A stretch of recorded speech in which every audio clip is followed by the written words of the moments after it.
په حدیثو کې د امام اعظم ابو حنیفه رحمه الله مهارت. په مخکې برخه کې موږ ویلي وو چې په پخوا زمانه کې په علماو کې دوه نومونه وو چې یو ته اصحاب الرأی ویلی کېدو او بل ته اصحاب الحدیث، او معندینو اصحاب الرأی خاص کړی و تر احنافو پورې، خو لیکن دا د احنافو دپاره کومه د فغور خبره نه وه، بلکې دا د دوی دپاره یو لوی کمال و چې دوی ته اصحاب الرأی ویلی کېدو. نو اوس به راشو دې ته چې امام ابو حنیفه رحمه الله هغه په احادیثو کې مهارت درلوده او که نه. امام اعظم ابو حنیفه رحمه الله د لوی محدثینو له جملو څخه و، ځکه ټول محدثین په دې خبره اقرار کوي چې امام صاحب د لوی محدثینو له جملې څخه و.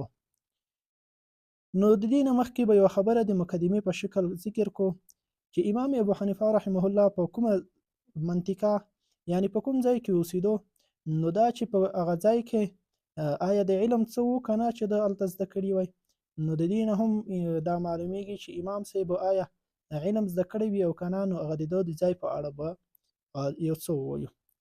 امام ابو حنیفه رحمه الله په کوفه کې اوسېدو. د کوفې ښار چې و هغه د حضرت عمر فاروق رضی الله تعالی عنه د خلافت په زمانه کې فتح شوی او بیا آباد شوی و. څرنګه چې دغه ښار او د دغه ښار خلک نوي په اسلام مشرف شوي وو، نو حضرت عمر فاروق رضی الله تعالی عنه د دوی د تعلیم او د تربیې ډېر اهتمام کوو، تر څو دا خلک د اسلام له اصلي روح څخه خبر شي. او په صحابهو کې چې څوک ډېر فقیه و هغه حضرت عبدالله ابن مسعود رضی الله تعالی عنه و، او هغه یې ورولېږو، او په خط کې دا هم ورته ولیکل: اثرتکم بعبدالله علی نفسه، ما تاسو غوره کړی په عبدالله ابن مسعود سره د خپل ځان نه، یعنی د ده علم ته زه هم محتاج وم، خو ما تاسو په خپل ځان باندې مختار کړی. هغه حضرت عبدالله ابن مسعود رضی الله تعالی عنه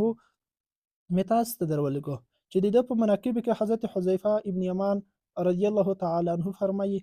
ما كان رجل اشبه برسول الله صلی الله علیه وسلم هدیا وصمتا من عبد الله ابن مسعود رضی الله تعالی عنه. له رسول الله صلی الله علیه وسلم سره د هدایت او اخلاقو په اعتبار سره ډیر مشابهت تر حضرت عبدالله ابن مسعود رضی الله تعالی عنه د بل هیڅ چا نه و. حضرت عمر فاروق رضی الله تعالی عنه د ده په حق وایي: کنیفا ملأ علما، دا یوه کوټه وه چې د علم نه ډکه شوې وه، نو د یې مبارک یې کوفې ته ولېږو. همدارنګه یې نور صحابه کرام هلته د دایمي اوسېدلو لپاره لېږلي وو، لکه حضرت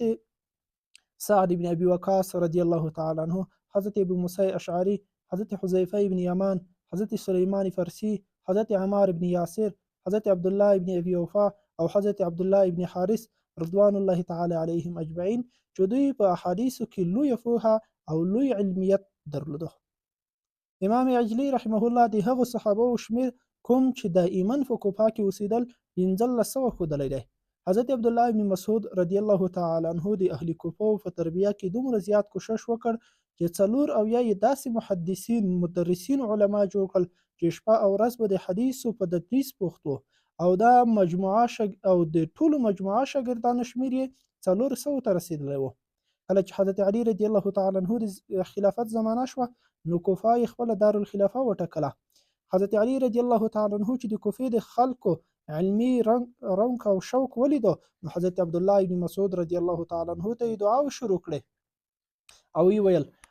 رحم الله ابن ابي عبد الله ملأ هذه القريه علما. خدای جل جلاله دې په عبدالله ابن مسعود رضی الله تعالی عنه باندې رحم وکړي، دغه سیمه یې له علم نه ډکه کړي. بیا وایي: اصحاب ابن مسعود سراج هذه الامه. د ابن مسعود رضی الله تعالی عنه ملګری د دغه امت چراغان دي. او حضرت مسروق ابن اجدع رضی الله تعالی عنه د حضرت علی رضی الله تعالی عنه لوړ علمي مقام ته په اشاره داسې وایي: درت في الصحابه فوجدت علمهم ينتهي الى 6 ثم نظرت فوجدت علمهم ينتهي الى 2 علي وعبد الله. زه په صحابو کې وګرځیدم، د دوی ټول علم 6 کسانو ته راجع شوی و، او د دغه 6 کسانو علم بیا 2 کسانو ته راجع شوی و، چې یو پکې حضرت علي رضی الله تعالی عنه او بل پکې حضرت عبدالله ابن مسعود رضی الله تعالی عنه. حضرت انس ابن سیرین رحمه الله وایي: اتیت الكوفه فوجدت بها 4000 يطلبون الحديث و400 قد فقهوا. زه د کوفې ښار ته لاړم، چې هلته 4,000 د حدیثو طالبان مې ولیدل او 400 په دوی کې د فقاهت مقام ته رسېدلي وو. امام ترمذي رحمه الله فرمایي په حدیثو کې چې ښه پوهېږي نو هغه فقها دي او د امام ابو حنیفه رحمه الله په فقاهت باندې ټول علما متفق دي. همدارنګه علامه تاج الدین السبکي رحمه الله په طبقات الشافعیه کبرا کې د حافظ ابوبکر ابن داود رحمه الله قول نقل کوي. هغه وایي زه کوفې ته د حدیثو د زده کړو لپاره ولاړم، له ما سره 1 درهم و، په هغې مې 30 مده لوبیا واخیسته، په ورځ کې به مې 1 مد لوبیا خوړه او هره ورځ مې د حضرت اشبح رحمه الله نه 1000 احادیث لیکل چې هلته مې په 1 میاشت کې د 10,000 احادیثو مجموعه تیاره کړه. نو تاسو خپل فکر وکړئ چې دا په 1 میاشت کې له یو استاد نه 10,000 احادیث لیکلي دي، نو هلته به د علم حدیث نور څومره فرحي وه. له دغې وجې نه که یوازې د بخاري رحمه الله په رجالو نظر واچول شي نو په هغې کې صرف د کوفې 300 راویان دي. همدغه وجه ده چې امام بخاري رحمه الله څو ځله کوفې ته سفرونه کړي دي. نو د کوفې ښار د امام اعظم ابو حنیفه رحمه الله د زیږېدو ځای و او په دغه ښار کې علم حاصل کړی و. اوس نو چې د صحابه و محدثینو علماو زمانه وه او له هغوی نه علم حاصل کړی دی، نو دی به د حدیثو په علم کې څومره ماهر وي.